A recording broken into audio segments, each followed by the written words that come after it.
Viewers, hope you all are doing well. Basically इस playlist में हम इस चीज़ को डिस्कस करेंगे कि नेक्स्ट जेएस की फंडामेंटल्स, और इनको देखेंगे कि बेसिकली किस तरह नेक्स्ट जेएस में इंपॉर्टेंट चीज़ें हैं और किस तरह हम इस क्रैश कोर्स के थ्रू नेक्स्ट जेएस पे working as soon as possible start कर सकते हैं। तो आज का हमारा टॉपिक है ये।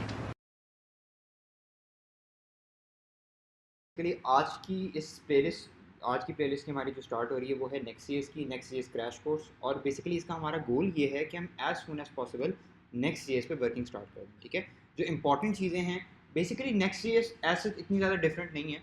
नेक्स्ट जेएस में आपके रिएक्ट जेएस के ही कॉन्सेप्ट यूज़ होंगे, जैसे हम यूज स्टेट, यूज इफेक्ट, इन सारी चीज़ों के बारे में पढ़ चुके हैं, यही चीज़ें यूज़ होंगी। बस नेक्स्ट जेएस में हमें कुछ यूटिलिटीज़ एक्स्ट्रा मिल जाती हैं, कुछ बेनिफिट्स हैं जिनको हम डिटेल में डिस्कस करते हैं। ठीक है, तो बेसिकली आज का जो हमारा टॉपिक इस वीडियो का है, इस सेशन का है, वो है इंट्रो टू नेक्स्ट जेएस। ठीक है, अब बेसिकली स्टूडेंट्स हम नेक्स्ट जेएस को डिस्कस करने लगे कि नेक्स्ट जेएस क्या है। अब नेक्स्ट जेएस को क्या कहा जाता है? नेक्स्ट जेएस को कहा जाता है एक full stack front end framework. Next JS is a full stack front end framework based on react. ठीक है, अब रिएक्ट के बारे में तो हम ये चीज़ पढ़ चुके हैं कि रिएक्ट जो है वो जावास्क्रिप्ट की एक लाइब्रेरी है, ऐसे ही है। तो नेक्स्ट जेएस एक फ्रेमवर्क कैसे हो गया? ठीक है, फ्रेमवर्क इस सेंस में कि एक तो ये सेट ऑफ रूल्स को फॉलो करता है। ठीक है, हम ये चीज़ पढ़ चुके हैं ना पहले कि फ्रेमवर्क और लाइब्रेरी में क्या डिफरेंस है। फ्रेमवर्क जो है वो सेट ऑफ रूल्स को फॉलो करता है और लाइब्रेरी क्या होती है? प्री रिटन कोड होता है। ठीक है, हम बेसिकली अब किस चीज़ को फॉलो कर रहे हैं? नेक्स्ट जेएस को, जो कि एक front end full stack front end framework है। Full stack front end framework क्या चीज़ होती है? फुल स्टैक फ्रंट एंड क्या होता है कि फ्रंट एंड के लिए इसका अलग से एक सर्वर है। ठीक है, बेसिकली आपको याद होगा जब आप बैक एंड बनाते हैं तो उसका एक सर्वर होता है ना। ठीक है, इसमें क्या होता है कि फ्रंट एंड का भी अपना एक सर्वर होता है, ये बेनिफिट है आपको। और दूसरी बात, ये परफॉर्मेंस वाइज, ऑप्टिमाइजेशन वाइज और बेहतर है। ठीक है, वो क्या है कि वो नेक्स्ट क्लास में जब आपको मैं इसके फीचर्स के बारे में बताऊंगा तो आपको चीज़ें और क्लियर हो जाएंगी। ठीक है, तो अभी के लिए हमारा ये जानना बहुत इंपॉर्टेंट है कि नेक्स्ट चीज़ क्या है? एक full stack front end framework solution. ठीक है,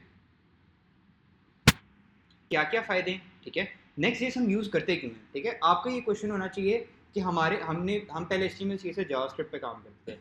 बाय द वे इस चीज़ को याद रखना है कि सिंपल जावास्क्रिप्ट को हम वनीला जावास्क्रिप्ट भी कहते हैं। ठीक है, हम HTML CSS और वनीला जावास्क्रिप्ट पे काम कर चुके हैं। ठीक है, फिर उसके बाद हमने ये कहा कि भाई ये तो परफॉर्मेंस वाइज बेहतर नहीं है। ठीक है, परफॉर्मेंस वाइज इतना कंपैरेटिवली बेहतर नहीं है, उससे ज़्यादा बेहतर सोल्यूशन हमारे पास रिएक्ट जेएस है। ठीक है, फिर अब हम रिएक्ट जेएस करने के बाद कह रहे हैं कि अभी भी हम ये बात कह रहे हैं कि रिएक्ट जेएस ऑप्टिमाइजेशन वाइज बहुत बेहतर है, पर नेक्स्ट जेएस में हमें कुछ और बेनिफिट्स मिल जाते हैं जो कि हमें और कंपेटिटिव बनाते हैं और मॉडर्न जो डेवलपमेंट है उसमें और बेहतर करते हैं। इसी वजह से रिएक्ट के डेवलपर्स भी अब जो है वो कहीं ना कहीं नेक्स्ट जेएस को रिकमेंड करना शुरू हो गए हैं। ठीक है, तो इसमें बेनिफिट्स क्या हैं उनको देखते हैं। ठीक है, तो अब आते हैं और डिस्कस करते हैं कि बेनिफिट्स ऑफ नेक्स्ट जेएस।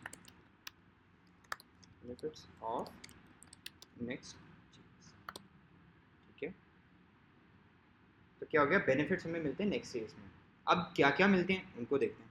ठीक है, सबसे पहला बेनिफिट होता है हमारी एसईओ ऑप्टिमाइजेशन। ठीक है, एसईओ, बेटर एसईओ क्या कहते हैं। ठीक है, एसईओ के बारे में आपको पता होगा, सर्च इंजन ऑप्टिमाइजेशन। ठीक है, अब इसके अंदर कुछ ऐसे मैकेनिज्म फॉलो होते हैं जिसकी वजह से आपकी सर्च इंजन ऑप्टिमाइजेशन और बेहतर होती है।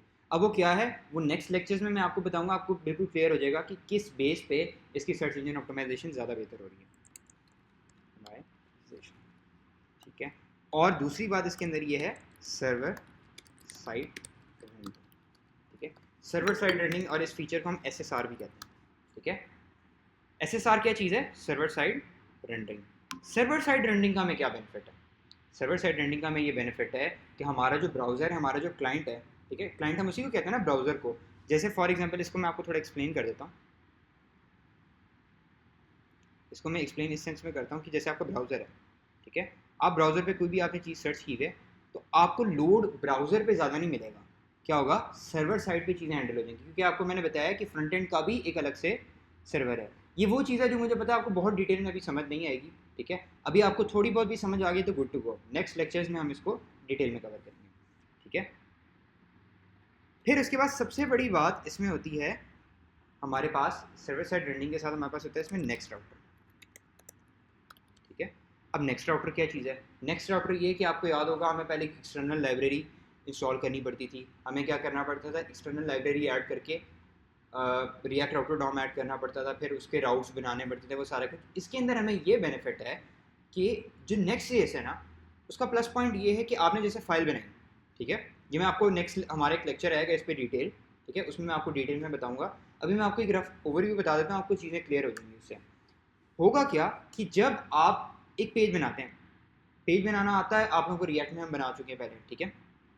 आई वुड सजेस्ट जो स्टूडेंट्स सीधा नेक्स्ट ईयर्स पे आ रहे हैं उनको मैं ये रेकमेंड करूँगा कि वो पहले प्री रिक्विजिट आपकी रिएक्ट की वीडियोस देख लें, रिएक्ट की प्लेलिस्ट देख लें, उसके बाद नेक्स्ट ईयर्स में, क्योंकि ऑब्वियसली आपको नेक्स्ट ईयर्स नहीं समझ आएगी जब तक आपको रिएक्ट की चीज़ें नहीं क्लियर होती, ठीक है। अब ये है कि नेक्स्ट राउटर की हम बात कर रहे थे, आपको याद होगा हम लोग पहले बनाते थे home.jsx करके फाइल, ऐसे ही है, ठीक है।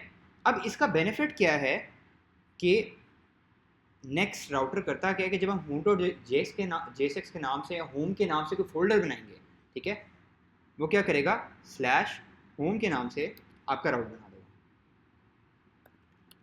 ठीक है, क्या करेगा, स्लैश होम के नाम से आपका राउट बना देगा, ठीक है। यानी कंपैरेटिवली आपकी चीज़ें और आसान कर दी कि आपने सिंपल फाइल बनाई और उसका स्लैश करके उसने राउट बना दिया, ठीक है। ये है आपका बेनिफिट नेक्स्ट ईयर्स का, ठीक है। ये आपके मेजरली बेनिफिट्स हैं जो आपके नेक्स्ट ईयर्स में यूज़ होते हैं, ठीक है। और इसमें सबसे बड़ी बात है कि इसमें इमेज का अपना टैग होता है, इमेज टैग, ठीक है। इमेज टैग क्या करता है कि आपकी जो इमेजेस होती हैं ना, जैसे फॉर एग्जांपल आपकी पीएनजी इमेजेस होती हैं या जो आपकी हैवी इमेजेस होती हैं, ठीक है, अक्सर वही होता है कि आपकी वेबसाइट को स्लो कर देती है। आपने अक्सर देखा है ना कि आप कंटेंट को अपने क्या कहते हैं, आपका कंटेंट आता है और थोड़ी देर बाद इमेज आ रही होती है, ठीक है। तो उसको ऑप्टिमाइज करने के लिए नेक्स्ट जेएस वालों ने अपना इमेज का टैग दिया हुआ है, ठीक है।